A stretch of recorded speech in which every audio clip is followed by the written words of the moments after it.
우리 예수님은 마태복음 10장 바로 앞에서 제자들에게 중요한 신앙의 모토를 주셨습니다. 뱀처럼 지혜롭게 비둘기처럼 순결하게 살으라, 그렇게 말씀을 주셨습니다. 뱀 같은 지혜로 상황을 판단해서 분별력을 가지고 또 비둘기 같은 순결함으로 성령의 인도함을 받으라 하는 뜻이었습니다. 오늘은 계속해서 제자의 삶에 대해서 교훈하십니다. 당부를 하십니다. 그런데 오늘 말씀은요, 사실 좀 부담스러울 수 있습니다. 왜냐하면은 34절 말씀 보니까 다 같이 보겠습니다. 시작. 내가 세상에 화평을 주러 온 줄로 생각하지 말라. 화평이 아니요 검을 주러 왔노라. 아멘. 뭘 주러 오셨다고요? 검을 주러 오셨대요. 껌이 아니라 검이에요. 칼, 베고 찌르는 검을 주러 오셨답니다. 화평이 아닌 싸움을 주러 오셨다. 예수님은 가족 간에 불화하게 하려고 오셨다, 그렇게 지금 말씀하고 있거든요. 이게 무슨 말입니까? 즉 누군가 진정으로 예수를 믿으면 가족 간에 불화가 생길 수도 있다는 얘기예요. 예를 들어서 우리는 주일날 주일 성수하는 것을 정말 너무나 중요하고 가치 있게 생각하고 따르지 않습니까? 그러다 보니까 친척이 각 주일날 결혼식 하면은 못 갈 때가 많잖아요. 그러면 또 저쪽에서는 섭섭해 할 수도 있다는 거예요. 그런 것도 포함되겠죠. 또 예수 믿으면 우리는 제사를 드려요, 안 드려요? 안 드리잖아요. 제사 드릴 이유가 없잖아요. 제사는 사실은 신에게, 조상 신에게, 귀신한테 와서 구천을 떠돌다가 이거라도 한번 드시고 가세요, 뭐 그런 의미가 있거든요. 그러니까 의미 없는 거예요. 그냥 제사 드리는 후손 스스로 본인이 만족하는 거지 하나님께 아무 의미가 없는, 그리고 죽은 조상에게도 아무 의미가 없는, 그냥 제사 드리는 본인이 만족하는 그거 하지 말아라. 그러니까 형제간에 형이 제사 안 드리면은 동생들이 막 뭐라고 하고, 큰 집이 제사 안 드리면은 작은 집에서 막 뭐라고 하고, 그럴 수도 있거든요. 그게 바로 가족 간에 불화한다. 예수 잘 믿으면은 그렇게 될 수도 있다는 거예요. 심지어 37절에 보면은 한 걸음 더 나가네요. 한번 읽어보겠습니다. 시작.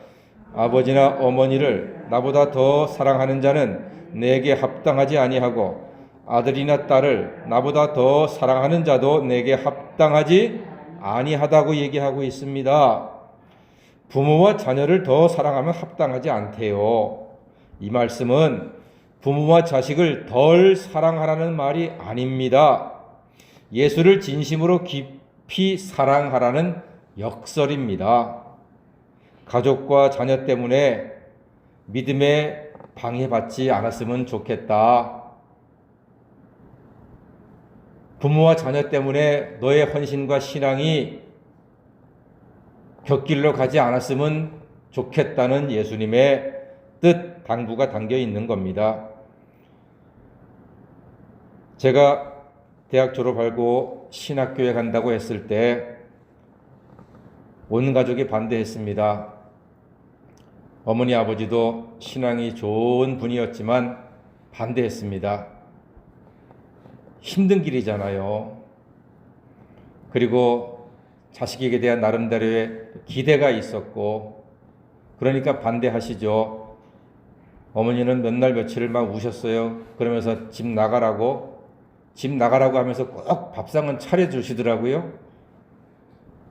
그러나 얼마 지나지 않아서 제가 하나님의 종으로 부름받고 소명받은 그 확고한 의지와 뜻을 이해하시고 가장 뜨겁게 열렬히 기도해주고 지지하는 부모님이 되셨죠. 이처럼 참 신앙의 길에는요, 약간의 갈등과 아픔과 때로는 눈물이 있을 수도 있습니다. 여러분도 아마 우리 새벽 성도님들 모두가 예수님 믿으면서 가족 간의 형제 간의 이러한 아픔과 갈등도 겪으셨을 겁니다. 그러나 때가 이름에 우리 주님께서 우리 마음에 참된 평안과 은혜로 채워주실 줄로 믿습니다. 우리 성도들, 예수님의 제자들은 꼭 명심할 말씀이 있습니다. 39절입니다. 다 같이 보겠습니다. 시작. 자기 목숨을 얻는 자는 잃을 것이요 나를 위하여 자기 목숨을 잃는 자는 얻으리라. 아멘. 그렇습니다. 자기 목숨을 얻으면 잃고 예수님 위해 자기 목숨을 잃으면 얻게 된다는 겁니다. 어서 많이 봤죠? 이순신 장군의 정신 아닙니까? 필생즉사, 필사즉생. 바로 그 정신으로 왜구를 이겼잖아요.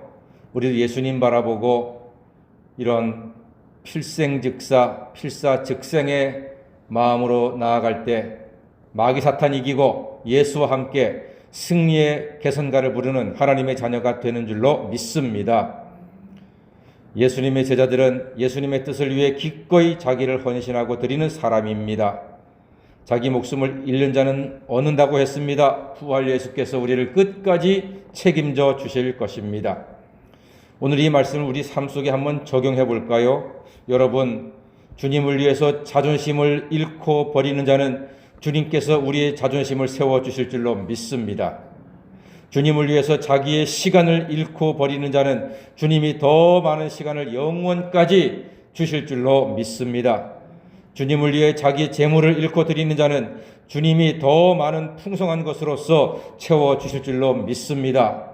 그래서 빌립보 4장 19절에 말합니다. 나의 하나님이 그리스도 예수 안에서 그 풍성한 대로 너희 모든 쓸 것을 채워주실 줄로 믿습니다. 우리는 주님이 책임지시는 제자들입니다. 42절 말씀에도 분명히 말씀합니다. 예수 이름으로 예수님의 제자들에게, 예수님의 사람들에게 냉수 한 그릇이라도 대접하면 결단코 상을 잃지 않는다고 말씀하고 있습니다. 예수께서 제자들의 삶을 책임지시며 부활 예수께서 우리 모든 성도들의 삶을 지금부터 영원까지 책임지심을 믿고 담대히 살되 복음에 합당한 사람으로 사시기를 주님의 이름으로 간절히 축원합니다. 아멘. 기도하겠습니다.